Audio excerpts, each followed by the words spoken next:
Olá pessoal, eu sou o professor Luciano, de língua portuguesa, e hoje nós vamos falar um pouco sobre o gênero poema, intencionalidade e características desse gênero. Vamos lá.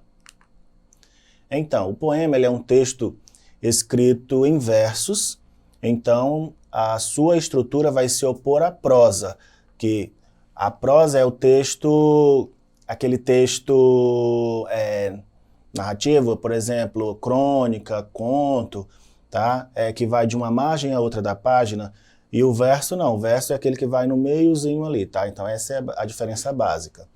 Então, o poema é um texto marcado por recursos sonoros e rítmicos. Geralmente o poema permite outras leituras além da linear, pois sua organização sugere ao leitor a associação de palavras ou expressões posicionadas estrategicamente no texto. Então, o poema, o que ele quer dizer com isso? Que o poema ele nos traz outras intenções, outros significados, além do que está escrito ali dentro daquele texto. Através das palavras nós podemos ter um mundo ali de significações, dependendo de quem lê. Então, na Grécia Antiga, o poema foi a forma predominante de leitura. Tá? Os três gêneros, lírico, dramático e épico, eram escritos em forma de poema. Certo? Então, lá na Grécia Antiga, quem predominava na escrita era o poema, era essa forma predominante, tá? Nos três gêneros descritos ali. Só que a narrativa, ela foi tomando importância, ficando o poema assim, mais relacionado com o gênero lírico, tá certo? Então, o poema tinha uma forma fixa, seus versos eram metrificados, isto é, observavam acentos, a contagem silábica, o ritmo e as rimas. Vamos ver aqui mais para frente. Então, dentro do poema nós temos o eu lírico, que é o eu poético ou o sujeito lírico, que são nomenclaturas utilizadas para indicar o quê? A voz que enuncia o poema. Mas esse eu lírico, essa voz, não é necessariamente o autor do texto, mas sim um eu fictício, que pode ou não ter característica de quem escreveu. Tá? Então o eu lírico é aquela vozinha que está falando lá a história para a gente. Né? No texto narrativo, né? No texto em prosa, nós chamamos isso aí de narrador. Já no texto em verso, nos poemas, nós vamos chamar de eu lírico. Vamos ver aqui um exemplo, né, de um poema intitulado Autopsicografia de Fernando Pessoa. E ele diz o seguinte: o poeta é um fingidor. Finge tão completamente que chega a fingir que é a dor que deveras sente. Certo? Então aqui veja que esse sentido que o poeta traz, né, que o texto traz, ele não corresponde exatamente àquilo que foi escrito. Tá? Não significa o quê? Que o poeta ali, quem escreve, ele finja, né, ele seja um mentiroso. Não é isso. Né? Isso porque a arte poética ela vai modelar, por meio da linguagem, essas experiências e impressões causadas no autor. Tá? E é por meio da voz do eu lírico que o poema enuncia. Então, através do eu lírico, é que ele vai dar ali o tom, o sentido para aquele texto, tá certo? O eu lírico dá voz a uma sensação, a um sentimento. A lírica é o gênero das emoções, tá? Então a lírica ali ela vai trazer o quê? A emoção para o texto, para a escrita ali, para o poema em si. Tá certo? Então, quais são as características do poema? Tá? Nós temos primeiro o verso, né? Então, o que é o verso? Cada linha de um poema que corresponde a um verso. O verso é a unidade poética. Então, nós temos ali um poema escrito. Dentro daquele poema, aquela primeira linha escrita é um verso. A segunda é outro verso. E assim sucessivamente. Exemplo, Alma minha gentil que te partistes, de Camões. Isso aí é um verso de um poema. O que é uma estrofe, né? Outra característica é a estrofe. É um agrupamento de versos. Exemplo, Alma minha gentil que te partiste, tão cedo desta vida descontente. Aí nós temos dois versos, né? Nós temos, na verdade, nesse poema, 4 versos que formam uma estrofe, tá certo? Vamos lá. Nós temos também como característica a rima. A rima é o resultado de sons iguais ou semelhantes entre as palavras, no meio ou no final de versos diferentes. Há vários tipos de rima. Quanto à posição na estrofe, vamos ver alguns exemplos. Então, a rima é aquela aquela parte, aquela escrita que ela vai se combinar, né? Vai terminar de um jeito parecido, tá bom?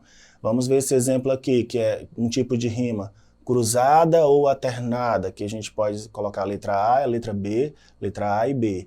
Elas são cruzadas ou então elas são alternadas. Cheguei, chegaste, vinhas fatigada. Marcamos aí o A. É triste e fatigada eu vinha. É o B. Aí a letra A lá de cima, fatigada, vai rimar com quem?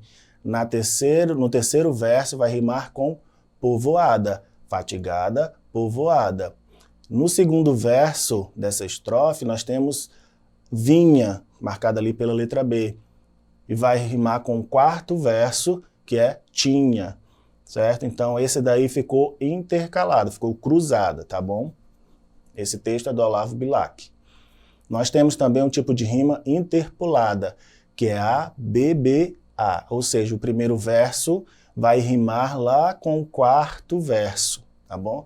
E o segundo e o terceiro rimam juntos ali.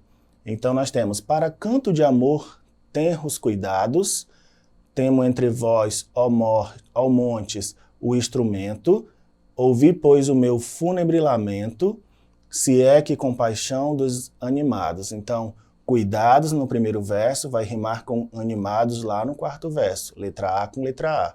E instrumento rima com lamento, B com B, tá certo? Vamos lá. Nós temos também a rima emparelhada, que o primeiro e o segundo versos vão rimar iguais, assim como o terceiro e o quarto vão rimar também parecidos, tá? Nós temos aí escavada rimando com estrada, os dois primeiros versos, e os dois últimos, desabrochada com mordendo a rocha, tá? Esse char aí do final vão rimar junto, chá e o chá, tá certo? E nós temos também rimas que são internas, quando rimam palavras que estão no fim do verso ou no interior do verso. Salve bandeira do Brasil querida, toda tecida de esperança e luz, pálido sagrado sobre o qual palpita a alma bendita do país da cruz. Então, nós temos ali querida rimando com tecida. Primeiro verso, querida, lá no final, rimando com o segundo, tecida. Nós temos também pálio sagrado sobre o qual palpita a alma bendita do país da cruz. Então, palpita com bendita, certo? E também vamos ter as rimas que são misturadas, que não tem um esquema fixo, tá bom? Vai depender de quem escreve.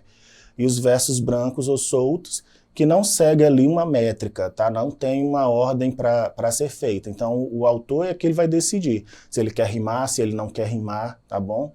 Fica que esse aí é o mais utilizado ultimamente.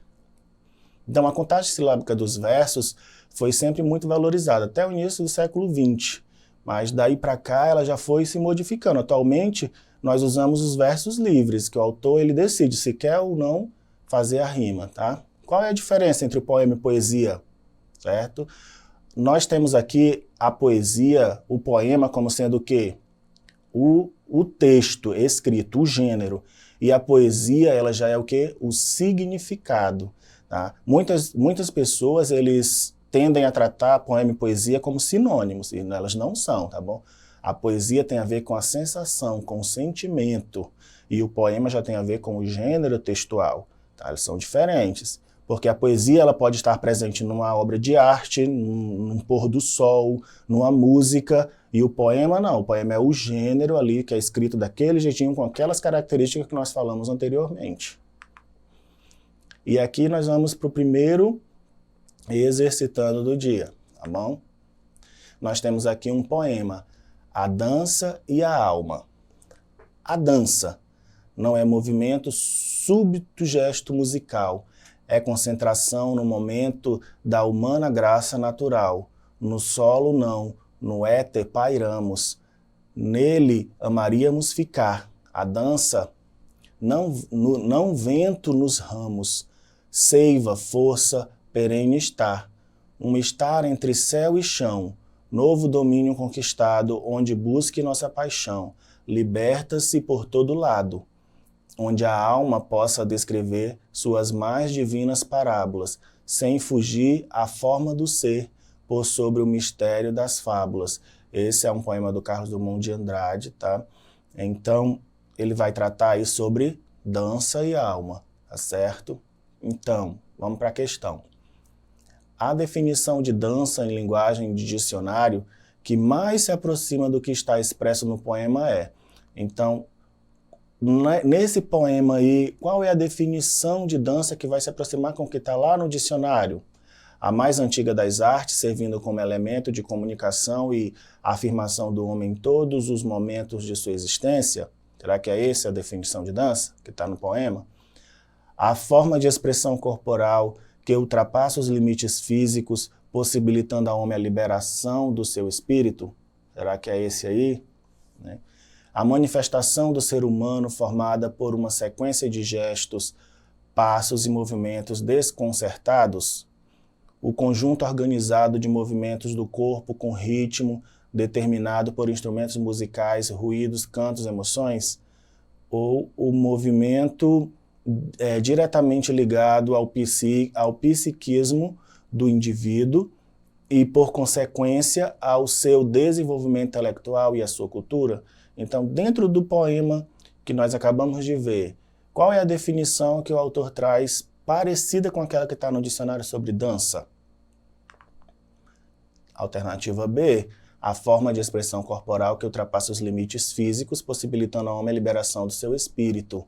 Por isso que ele trata a dança ali com a alma, é um contraste, né? Ele vai sempre contrastando dentro daquele poema ali, tá bom? Vamos aqui para o próximo. Quebranto. Às vezes, sou o policial que me suspeito, me peço documentos e mesmo de posse deles, me prendo e me dou porrada. Às vezes, sou o porteiro, não me deixando entrar em mim mesmo, a não ser pela porta de serviço. Às vezes, faço questão de não me ver e, entupido com a visão deles, sinto-me a miséria concebida como um eterno, como um eterno começo. Fecho-me o cerco, sendo o gesto que me nego, a pinga que me bebo e me embebedo, o dedo que me aponta e denuncio o ponto em que me entrego às vezes. Então é da Negroésia Cult, tá, de Belo Horizonte, esse texto. Então ele vai tratar ali sobre uma ação que aconteceu, o que acontece, né, no dia a dia. É um poema que trata sobre coisas comuns do dia a dia, né? Comuns entre aspas, né? Porque nós temos ali uma ação policial, nós temos aqui presente nesse texto a questão do quê? Do preconceito, né? Então, na literatura da temática negra produzida no Brasil, é recorrente a presença de elementos que traduzem experiências históricas de preconceito e violência, que foi o que a gente observou lá na leitura daquele poema. No poema, essa vivência revela que o eu lírico, então aqui nós vamos tratar do eu lírico. O que é o eu lírico? É a voz que está presente dentro do texto. Tá?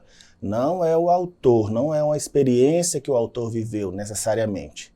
Pode até ser, mas quando se passa para o poema, já é o eu lírico falando, que pode ser quem lê, pode ser eu, pode ser você, pode ser alguém que se identifique.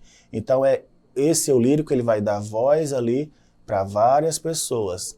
Então, no poema, essa vivência refere que o eu lírico o quê? Incorpora seletivamente o discurso do seu opressor, submete-se à discriminação com meio de fortalecimento, engaja-se na denúncia do passado de opressão injusta, sofre uma perda de identidade, de noção de pertencimento, ou acredita esporadicamente na utopia de uma sociedade igualitária? O que ocorre aqui com esse eu lírico? Ele incorpora seletivamente o discurso do opressor. Ele se coloca no discurso do opressor, do policial, do porteiro, e aí vai, tá? Certo? Então essa foi a aula de hoje, tá bom? Acessem a plataforma Eduque, lá vocês vão encontrar essa aula, vão encontrar outras aulas, tá bom? E é isso, e até a próxima.